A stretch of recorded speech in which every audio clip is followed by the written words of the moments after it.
In other words, like are the speculators, the Robinhood market is skewing it for everybody else? It varies day by day, so the Robinhood guys got cremated when the market corrected 7% in a day. Okay. Look, you're looking for precision where precision doesn't exist. I've been on this kick for 3 or 4 years. I have zero influence, but the commodity trading advisors, the CTAs and the quant trading systems are killing the market. They're buying strength and they're selling weakness. And we have to live with this until they're discredited as the Nifty 50 was. Listen, go back to past cycles. In 1972 and 71, the dominant organizations were J.P. Morgan and U.S. Trust. And they said, we don't care what we pay for what we buy as long as it's a dominant world-class growth company.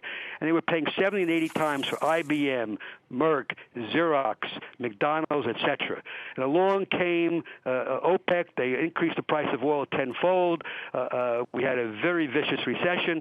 It took more than a decade for these companies to recover. And if you go and look today and think in terms of Xerox and IBM and selling at 70 times earnings, you'd say, who was smoking what? And then you had, in 1987, you had this portfolio insurance notion where you could buy insurance to insulate your portfolio. Then we had a 22% drop in one day, and portfolio insurance performed no role, and that was out the window. And then in 2000, you had all these high technology companies. You had Cisco 200 times earnings, and people had no problem with that. Well, I don't know where Cisco is today in terms of multiple. I don't own it, but basically Cisco was yielding 3%.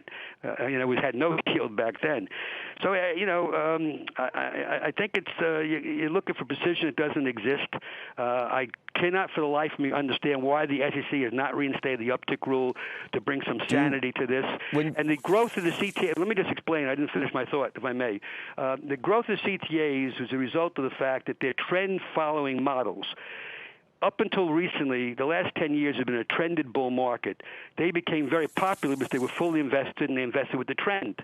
We're now in a two-way market, and I believe, I could be wrong, that with ups and downs, that these guys are going to get chopped up and they'll be discredited, and the money will leave the CTAs.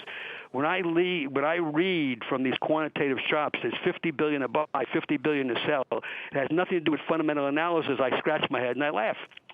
So I thankfully left the arena. I manage my own money, and I only do what I'm comfortable doing.